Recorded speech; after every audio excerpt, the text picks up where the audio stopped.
I want to thank Mage Titans for letting me cut my teeth with the first speech. Be gentle.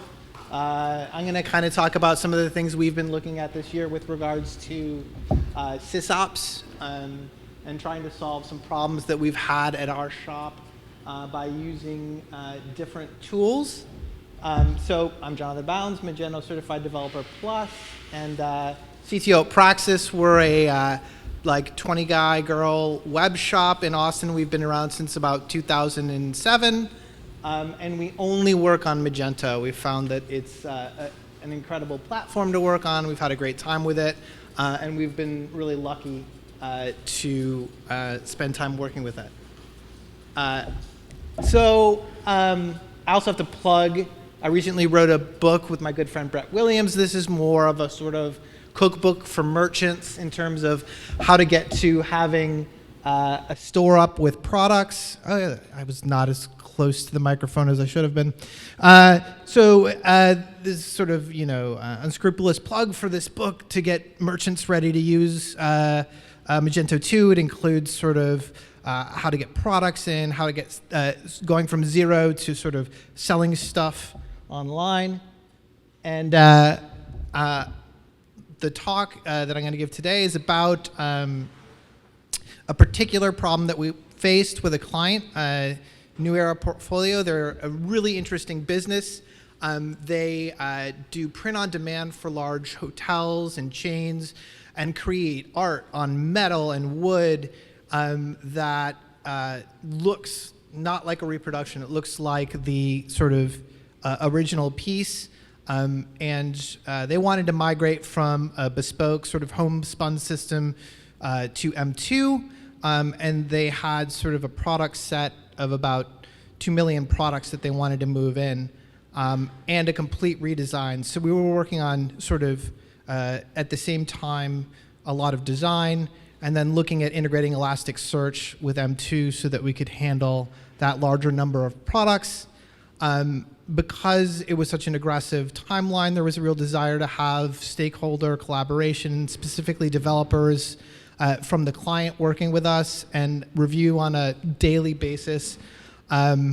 So our traditional way of dealing with deploying code to staging had been to kind of hand it over to the sysops team. We'd sort of identified folks who were strong in sysops, and the developers would sort of check things into Git. And what we found is that increasingly we had a series of builds waiting to go out. We had clients waiting for those builds.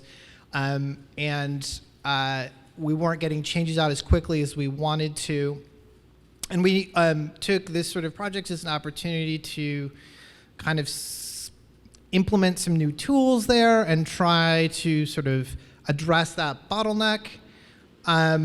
We were already using Jenkins. How many people in the room use Jenkins to deploy? That's a good quarter. And do you use it to deploy to staging and prod? Fantastic. So we also use Jenkins and some shell scripting. In this particular case, we chose to look at Ansible as well and Phantom.js to try to accelerate the deploy process. We already got the show of hands. I mean, at least a quarter of you already know what Jenkins is. Probably most of you have already used it. It's a pretty ubiquitous open source continuous integration tool written in Java. It's very easy to install regardless of what flavor of Linux you're using. It's, just apt-get or RPM or yum. It's pretty trivial to install. And it's great for any sort of job management. And because we have such a diversity of projects, having flexibility was paramount to us, and also relative ease of installation and ease of use was important to us. So Jenkins seems like an obvious choice, and we're pretty in love with it at this point. We had looked at Chef and Puppet as potential sort of DevOps automation scripting languages and ended up landing on Ansible, which it seems like we might have picked the right tool. Very recently, or pretty recently at least, Red Hat acquired them. So I think they're probably doing something right. What I like about Ansible is that it feels sort of closer to shell scripting, even though it's in YML files. It sort of feels like the sort of Ansible playbooks that you write are sort of shell-like, and also that it's idempotent. So if something that is in the play you're trying to initiate has already been completed, it'll just skip over that and ensure that everything in that playbook is completed, so you don't sort of break things.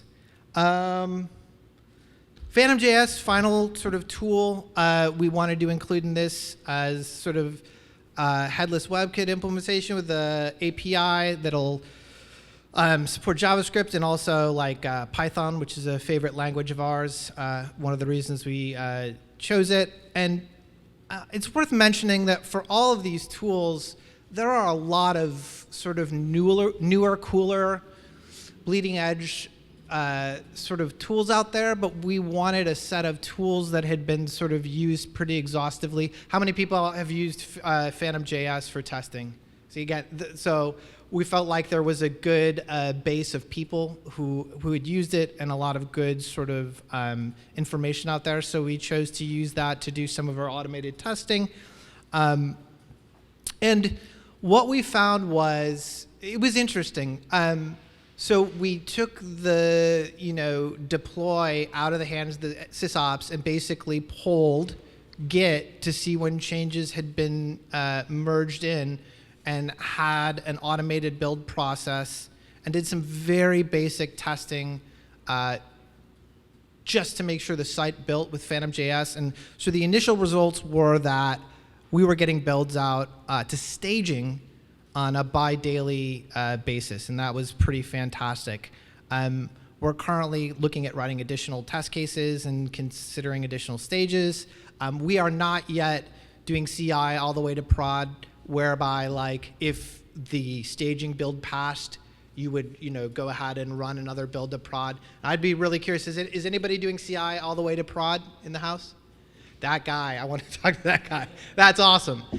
It's a big challenge. We're excited about moving in that direction. We've had a really fantastic experience with this. But we're excited about putting it into place where we can really get stuff out to production quickly as well.